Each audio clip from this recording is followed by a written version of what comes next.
Welcome to Sports Life presented by Cool. আপনাদের সঙ্গে আছে আমি সাঞ্জনা আইভি। সেই সঙ্গে আমি রঞ্জন শান্ত। টি-20 ক্রিকেট হচ্ছে প্রদর্শনীর মতো, আসল পরীক্ষা হচ্ছে টেস্ট। তাই তো টিকে থাকার জন্য খেলতে হবে সাদা পোশাকে লাল বলের ক্রিকেট। সাকিব শান্তদের জন্য এমন পরামর্শই দিলেন স্যার ক্লাইভ লয়েড। কিংবদন্তি এই ক্রিকেটার টাইগারদের এবারের বিশ্বকাপ পারফরম্যান্সে খুবই হতাশ। বলেছেন ব্যাটিং সহায়ক উইকেট ছিল না সত্যি, তবে এমন ব্যাটিং ব্যর্থতা মানতে পারছেন না তিনি। ওয়েস্ট ইন্ডিজের বার্বাডোস থেকে তামিদ অমিতের রিপোর্ট।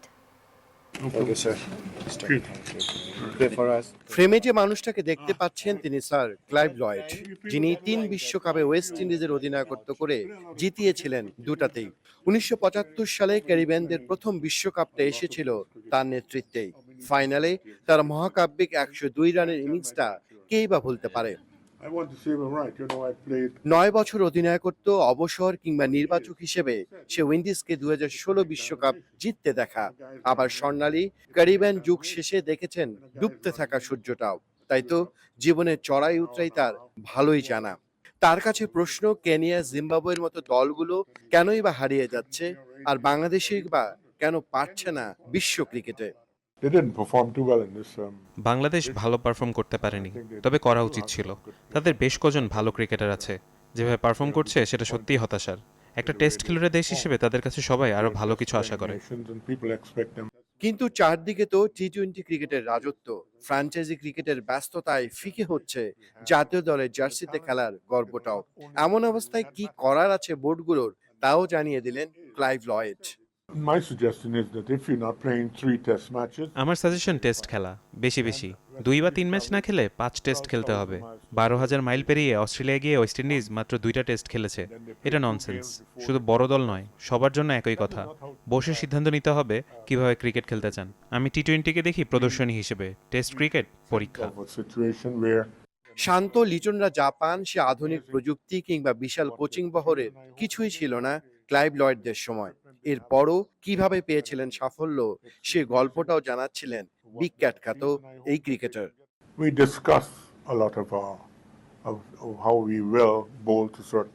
সে সময় আমরা সবাই মিলে বসতাম, আলোচনা করে সিদ্ধান্ত নিতাম। এখনকার মতো এত সুযোগ সুবিধা ছিল না, অ্যানালিস্টও না। 14 জন ক্রিকেটারের সাথে 2 জন কোচ, এখন তো 28 জনের বিশাল বহর। সুখে দুঃখে একসাথে থাকতাম, আমাদের কোনো সমস্যা ছিল না। আমরা জিততে চাইতাম, দেশকে গর্বিত করতে। বাংলাদেশের জন্ম হয়েছিল যে 71-এ, সে বছরে উইজডেনের বর্ষসেরা ক্রিকেটার হন ক্লাইভ। সে ক্লাইভ জীবনের সায়ান্নে এসেও ঠিকই খোঁজ রাখেন টাইগার ক্রিকেটের। তাই তো যাবার বেলাতেও দিয়ে গেলেন সে একই পরামর্শ। যে টেস্ট ক্রিকেটটা খেলতে পারে সে সব পারে। ওদের টেস্ট খেলতে বলো বেশি বেশি, তাহলে টিকে থাকতে পারবে। If you can play test cricket, you can play everything. That's the main. They were saying the longer game helps the shorter game. তামিদ Amit, Jamuna sports, West Indies. Test cricket বরাবরই সেটা বলে থাকেন বোদ্ধারা যে ক্রিকেটে যদি এগোতে চায় কেউ বা কোনো জাতি কিংবা কোনো ইন্ডিভিজুয়াল ক্রিকেটার, তাকে অবশ্যই টেস্ট ক্রিকেট খেলতে হবে, কারণ ওখানেই সমস্ত ভিত। পোস্ট গ্র্যাজুয়েশন কিংবা সর্বোচ্চ ডিগ্রি বলা হয় টেস্ট ক্রিকেটকে। বনেদি ফরম্যাটটা সবসময় গুরুত্বপূর্ণ ক্রিকেটের জন্য, এবং বাংলাদেশ টিম দেখা যাচ্ছে টি-20 এবং ওডিআইয়ের ফাঁকে ফাঁকে কিন্তু টেস্ট ক্রিকেটটা একদমই খেলছে না। বলা হয় যে একটা হতাশাই হয়তো কাজ করে তাদের টেস্ট ক্রিকেট খেলতে যাওয়ার সময়। তবে আমিও একমত, অমিত যে রিপোর্টটি করেছেন সেটা আমারও মনে হয় বাংলাদেশের আরও বেশি বেশি টেস্ট ক্রিকেট খেলাটা জরুরি। অমিত যুক্ত হচ্ছেন আমাদের সঙ্গে, হয়েও গেছেন সরাসরি ওয়েস্ট ইন্ডিজ থেকে, এবং বার্বাডোসে আছেন তিনি 24 ঘন্টা পর ফাইনাল। অমিত, সেগুলো নিয়ে তো অনেক কথা হবে, তবে সবার আগে স্যার ক্লাইভ লয়েডের কথা শুনছিলাম আপনার থ্রুতে, এবং অবশ্যই আপনি তাকে কাছে পেয়েছেন, অনেক কথাই নিশ্চয়ই হয়েছে আপনার সঙ্গে। টেস্ট ক্রিকেটের কথা বলছিলেন, কিংবদন্তি, তিনি নিজেও মানে 7-8 রান করেছেন টেস্ট ক্রিকেটে, অনেক বড় বড় ইনিংস খেলেছেন, এবং এ কারণেই হয়তো তাকে এখনও সেভাবে মানা হয়। এবং সব বিখ্যাত ক্রিকেটাররা টেস্টকে আসলে সময় দিয়েছেন, এটা সর্বজন স্বীকৃত। তবুও টেস্ট নিয়ে যে অনীহা, সেটা ক্রিকেটারদের মধ্যে কেন বাড়তে থাকে, এবং ইনজুরি থেকে বাঁচতে এই ফরম্যাটকে অনেকেই এই মুহূর্তে ছেড়ে যেতে চান, সেটা নিয়ে একটু বলবেন। আচ্ছা, টেস্ট ক্রিকেট মানে কি? টেস্ট ক্রিকেট মানে হচ্ছে ধৈর্য। আপনি ধৈর্যের পরীক্ষা দিবেন। শুধু আমার মনে হয় যে ক্রিকেটে ভালো করার জন্য এটা দরকার তা না। আপনার ব্যক্তি জীবন বলুন বা পারিবারিক জীবন বলুন বলুন বা যে পেশাগত জীবন বলুন, সব জায়গাতে যদি আপনার ধৈর্য থাকে, এই একটা গুণ থাকে, তাহলে আপনি সবকিছুই করতে পারবেন। সেটা ক্রিকেটারদের বেলায়, ক্রিকেটাররা যখন 5 দিনে ক্রিকেটটা খেলে তখন তার মধ্যে ধৈর্যের সেই ক্ষমতাটা তৈরি হয়, তখন সে বাকি ক্রিকেটগুলো অ্যাডাপ্ট করা তার জন্য খুব বেশি একটা কঠিন হওয়ার কথা না। তিনি আসলে সহজ সরলভাবে সেটাই বলতে চেয়েছেন। স্যার ক্লাইভ লয়েডের সঙ্গে অনেকগুলো সময় কাটানোর সুযোগ হয়েছিল। যখন তিনি ফিরে যাচ্ছিলেন তখন দীর্ঘক্ষণ তার সঙ্গে হাঁটতে হাঁটতে অনেক কথা হয়েছিল। তিনি আসলে এই টেস্ট ক্রিকেটের কথাই বারবার বলছিলেন আমাকে।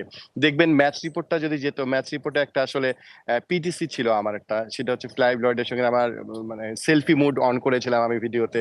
খুব মানে কাঁপছিলাম, কিন্তু আমরা হাত কাঁপেনি হয়তো বা পিটিসি নেওয়ার সময়, কিন্তু ভিতর থেকে আমি কাঁপছিলাম স্যার ক্লাইভ লয়েড যে কথাগুলো বলছিলেন। এবং তিনি যে গাড়িটাতে যাচ্ছিলেন পিটিসিতে আছে, দেখেন খুব সহজ সরল একটা, খুব কম দামি একটা গাড়িতে যাচ্ছেন। স্যার ক্লাইভ লয়েড যিনি 9 বছর অধিনায়কত্ব করেছিলেন সেই মানে ওয়েস্ট ইন্ডিজের রাজত্বের সময়, 2টা বিশ্বকাপ জিতিয়েছেন যে মানুষ, তৃতীয়টা তো ফাইনালে উঠেছিলেন, জিততে পারেনি, কিন্তু সেই কিংবদন্তি মানুষ যে সহজ সরল লাইফ লিড করে, সেটা খুব অবাক লাগে।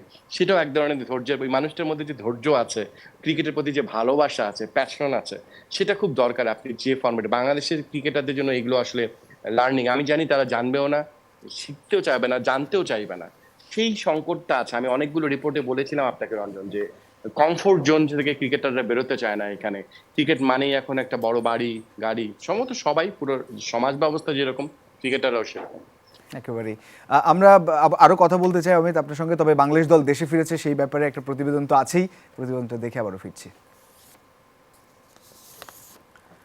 টি-20 বিশ্বকাপ মিশন শেষে দেশে ফিরল বাংলাদেশ ক্রিকেট দল। 3 সপ্তাহের ছুটি থাকায় ফেরেননি চান্দিকা হাথুরুর সিংহের সহ কোচিং স্টাফরা।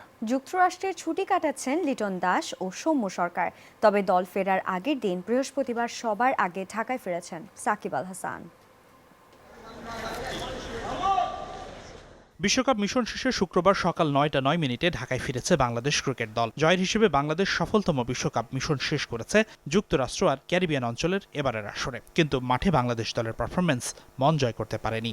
বিশেষ করে সুপার 8-এর শেষ 2 ম্যাচে ভারত ও আফগানিস্তানের বিপক্ষে জয়ের চ্যালেঞ্জটা নিতে না পারাটা হতাশ করেছে টাইগার ভক্তদের। পুরো আসর জুড়ে বোলিং ডিপার্টমেন্ট ভালো পারফর্ম করলেও ব্যাটিং ডিপার্টমেন্ট ছিল ব্যর্থ। লিটন, সাকিব, রিয়াদরা নামের প্রতি সুবিচার করতে পারেননি একদমই। তবে নিশ্চিতভাবেই ভক্তদের আক্ষেপ থাকবে শেষ ম্যাচে আফগানিস্তানের বিপক্ষে 12 ওভারের মধ্যে জয়ের চেষ্টার কমতি দেখাতেই। তবে দলের সহ অধিনায়ক তাসকিন আহমেদ বলছেন ভিন্ন কথা। কয়েকটা ম্যাচ আমাদের হয়তো জিতার কথা ছিল বা সেই অনুযায়ী পারেনি, আর স্পেশালি লাস্ট ম্যাচটা যেটা, ওটা 12 ওভার 1 বলে আমাদের সবারই প্ল্যান ছিল চেস করার, এবং আমরা সেই ইন্টেন্ট নিয়েই খেলা শুরু করেছিলাম। একটা পর্যায়ে যায় যখন দেখলাম যে মনে হচ্ছে আর হবে না 12 ওভারের চেস, তখন আসলে নর্মালি জেতার চেষ্টা করা। বাংলাদেশ দলের সবাই আপাতত পেয়েছে 3 সপ্তাহের ছুটি, আর সে কারণেই কোচিং স্টাফরা আসেননি ঢাকাতে। সবাই পাড়ি দিয়েছেন নিজ নিজ গন্তব্যে। কেন প্রত্যাশা পূরণ করতে পারল না দল, সেই বিষয়ে নিজের মতামত দিয়েছেন তাসকিন, আর তাতেই কাঠগড়ায় সিনিয়র ক্রিকেটাররা। 2 জন সিনিয়র খেলোয়াড়ের অফ ফর্ম আমাদের দলে, তারা অফ ফর্মে না থাকে অবশ্যই আমাদের ইফেক্ট পড়েছে। আমি ক্রিকেট খেলার পরে বাংলাদেশ টিমের হয়ে লাস্ট 10 বছর ধরে প্রায় খেলতেছি, তো কখনো এরকম লম্বা ব্যাটিংয়ে ব্যাট টাইম দেখিনি। বাংলাদেশ দল বিশ্বকাপ মিশন শেষে দেশে ফিরেছে। টাইগারদের পারফরমেন্স কিন্তু মন জয় করতে পারেনি ভক্তদের। এখন কি হবে এই ক্রিকেটারদের? এই ক্রিকেটার কোচিং স্টাফদের জবাবদিহিতা চাওয়া হবে অবশ্যই। তবে সব কিছুই জানা যাবে 2 জুলাই, কেননা সেদিন বিসিবির বোর্ড সভা অনুষ্ঠিত হবে এবং সেই বোর্ড সভায় চুলচেরাভাবে বিশ্লেষণ করা হবে বাংলাদেশ দলের বিশ্বকাপ পারফরমেন্সের। হাসানুর রহমান, যমুনা স্পোর্টস, হযরত শাহজালাল আন্তর্জাতিক বিমানবন্দর, ঢাকা। অমিত, এমন ব্যর্থতার পরও দেশে ফিরেনি দলের সঙ্গে কোচিং স্টাফরা, তাহলে কি আসলে তৃপ্তির ঢেকুরি তুলেছেন যে তারা সেমিফাইনাল পর্যন্ত যেতে পেরেছে? এই যে তৃপ্তির ঢেকুর বললেন না, কোনো কিছুরে আমাদের আবারও এই ব্যক্তি জীবন যেটাই বলুন না কেন, আপনি যদি কোনো যদি স্বীকার না করেন আপনার সমস্যা আছে, তাহলে আপনি সমাধান করবেন কিভাবে? আপনি যদি ভাবেন আপনি যে প্রেজেন্টেশন করেন এটাই শেষ, এটাই বেস্ট, এরপর আর কিছু নাই, তাহলে আপনি কখনো উপরের চূড়ায় তো উঠতে পারবেন না। বাংলাদেশ ক্রিকেটের আমি মনে করি একটা সমস্যা, সেটা হচ্ছে তারা সমস্যা স্বীকার করে না। এই যে আপনি তৃপ্তি থাকছেন, আপনি বলছেন 2 তারিখ বোর্ড সভায় চুলচেরা বিশ্লেষণ হবে, কিচ্ছু হবে না। 2023 বিশ্বকাপের যে তদন্ত কমিটি হয়েছিল তার রিপোর্ট কেউ জেনেছে? জানেনই তো। এই যে আপনি জানেন না, কোনো একটা ব্যর্থ হতে পারে, কিন্তু আপনি দেখেন যে অস্ট্রেলিয়া টিম কিন্তু বিদায় নিয়েছে, তাই বলে কি অস্ট্রেলিয়ার ক্রিকেট শেষ হয়ে যাবে? তারা এখান থেকে শেখার চেষ্টা করে। 2015 সালে ইংল্যান্ড বাংলাদেশের সাথে হেরে বিশ্বকাপ থেকে ছিটকে গিয়েছিল, সেই ইংল্যান্ড 4 বছর পরে বিশ্বকাপ জিতেনি। তারা জানতো যে এখানে তারা ভুল করেছে, কোথায় ভুল করেছে, প্ল্যান করেছে 4 বছর। আপনি যখন সমস্যা স্বীকার করবেন না, বিসিবি সভাপতি যখন বলেন বাচ্চা বাচ্চা ছেলেরা ক্রিকেট খেলেছে, সুপার 8-এ উঠেছে, এটাই বেস্ট, তখন তো আপনি এর থেকে বেস্ট পাবেন না। আপনি জাস্টিফাই করার চেষ্টা করছেন। আমি জানি না ক্রিকেট অফসের চেয়ারম্যানও হয়তো বা সে একই কথা বলবেন, তিনি হয়তো বা একই আলোচনা করবেন। তাকে প্রশ্ন করা যেতে পারে কেন আপনি 2023 বিশ্বকাপের ব্যর্থতা রিপোর্ট সবার সামনে আনেননি। সে প্রশ্নটা করার মতো আসলে অপশন থাকে না। বিভিন্ন ধরনের স্টেক হোল্ডার তৈরি হয়ে যায়, বিভিন্ন ধরনের মানে তাদের সে প্রশ্নটাই করবে কিভাবে। কিন্তু আসলেই জানার বিষয়, তারা কি সেই তদন্ত রিপোর্ট দিয়েছে? কেন দেয়নি? ক্রিকেট অফসের এই যে কমিটি আছে, সেই কমিটির আন্ডার কতগুলো ব্যর্থ বিশ্বকাপ গিয়েছে, অন্য দেশে তো কোচরা পদত্যাগ করেন। এই ব্যর্থতা কি তাদের না? নাকি বলবেন না এটাই সাফল্য? কারণ সাফল্য তাদেরকে বলতে হবে। যদি বলেন ব্যর্থতা, তাহলে তো চলে যেতে হবে। সেই ব্যর্থতাকে তারা বলবেন সাফল্য হিসেবে, কারণ তাদেরকে টিকে থাকতে হবে। এই জাস্টিফাই আমার ধারণা আগামী কয়েক মাস ক্রিকেটে এই কাজটাই করার চেষ্টা করবে, যে আমরা করেছি বেস্ট ক্রিকেট খেলেছি ছোট ছোট বাচ্চারা। আপনি তাস্কিন নিজে বলছেন 10 বছর ধরে ক্রিকেট খেলেছেন তার বাইচে। সৌম্য সরকার 10 বছর ধরে ক্রিকেট খেলছেন। লিটন, শান্ত কবে থেকে ক্রিকেট খেলছেন? 2017 সালে অভিষেক হয়েছিল, 7 বছর হয়ে গেছে। সাকিব, মাহমুদ, এর থেকে সিনিয়র দল কোথায় আছে? আর্শদীপের বয়স কত? আকসার প্যাটেলের বয়স কত? আপনি যদি চিন্তা করেন ক্রিকেট কারা খেলে, যখন আপনি 11 জনের দলে ঢুকবেন, কোনো বয়স তো আপনি তো নির্ধারিত করে দিয়েছেন যে বয়স, মানে তানজিম সাকিবকে 11 বছর পরে যে পারফরমেন্স করতে হবে, তাই যখন ন্যাশনাল টিমে কোনো প্লেয়ার খেলবে 11 জনের মধ্যে ঢুকবে, তার বয়স কোনো ফ্যাক্টর না, কোনো সিনিয়র জুনিয়র ফ্যাক্টর না। না, একেবারে অমিত, হ্যাঁ সেটাই, মানে কীর্তির ঢেকুরটা আমি আবারও বলছি যে এটা স্বীকার করছেন না তারা, এত আগে উঠে যাওয়া সেটাই মুশকিল। আমরা একেবারে শেষের দিকে অমিত, অবশ্যই 24 ঘন্টা আর আছে ফাইনালের, কাল নিশ্চয়ই ফাইনালের আগে আপনার সঙ্গে আরো কথা হবে। তবে ঠিক এই মুহূর্তে দাঁড়িয়ে কি মনে হচ্ছে, সাউথ আফ্রিকা তাদের এত বছরের আসলে কষ্টার্জিত একটা ফাইনাল, সেই সঙ্গে ইন্ডিয়া 23-এর ক্ষত এখনো রয়েছে, টানা জিতে ফাইনালে ওঠা, তারাও তো ফাইনালের ট্রফির জন্য মুখিয়ে আছে, কি হতে পারে? ভারত টিম সম্ভবত এখনো ফাইনালের ভেন্যুতে আসতে পারেনি। অবস্থা এরকম, গতকালই ম্যাচ খেলেছে সাউথ আফ্রিকা, প্রায় অলমোস্ট 17-18 ঘন্টা এয়ারপোর্টে বসেছিল। অদ্ভুত একটা ফাইনাল। প্রি কনফারেন্স হবে না ভারতের, ম্যাচের আগের দিনও, বিশ্বকাপের আগে। আমি জানি না 2 অধিনায়ক ট্রফি তুলবেন কিনা, সেটাও জানি না, হয়তো হোটেলে হলেও হতে পারে। সব মিলে অন্যরকম একটা আমেজ। যে মাঠে খেলা হচ্ছে কিংসলিংটন ওভালে, 150 বছরের ক্রিকেট ইতিহাস, এই মাঠটায় ক্রিকেট খেলেনি এরকম ক্রিকেটার খুব কম।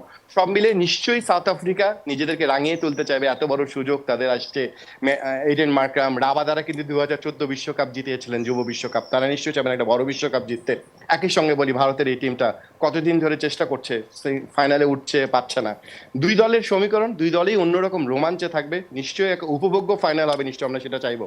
একেবারে একটা রোমাঞ্চকর ফাইনালই হোক। অমিত, অসংখ্য ধন্যবাদ যুক্ত হওয়ার জন্য। ফ্লাইট জটিলতায় ত্রিনিদাদে 24 ঘন্টা আটকা পড়েছিল দক্ষিণ আফ্রিকা ক্রিকেট দল, পৌঁছাতে পারেনি ফাইনালের ভেন্যু বার্বাডোসে। প্রথম সেমিফাইনালে আফগানিস্তানকে 9 উইকেটের বিশাল ব্যবধানে হারিয়ে প্রথমবার বিশ্বকাপের ফাইনালে ওঠে দক্ষিণ আফ্রিকা। কিন্তু ম্যাচ শেষ হবার 24 ঘন্টা পরেও ফাইনালের ভেন্যুতে পৌঁছাতে পারেনি প্রোটিয়ারা। 27 জুন সকালে ফ্লাইট ছিল, কিন্তু ফ্লাইট ছাড়ে বিকেলে। বিশ্বকাপে দলগুলোকে এক ভেন্যু থেকে আরেক ভেন্যুতে নিয়ে যাওয়ায় বেশ কোটি চার্টার ফ্লাইট নানা কারণে বিলম্বিত হয়েছে। একটি বিমান নামার সময় ঝামেলা হওয়ায় বন্ধ করে দেওয়া হয়েছে বার্বাডোসের রানওয়ে, যে কারণে দক্ষিণ আফ্রিকা দল, আইসিসি কর্মকর্তা ও আম্পায়াররা বিমান থেকে নেমে ফেরত আসতে হয়েছে টার্মিনালে।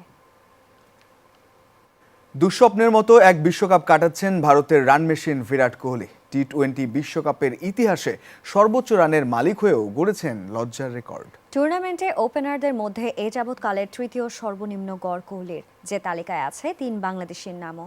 তবে ফাইনালে পারফর্ম করে শেষটা রাঙাবেন ফেরার বিশ্বাস রোহিত দ্রাবিড়ের।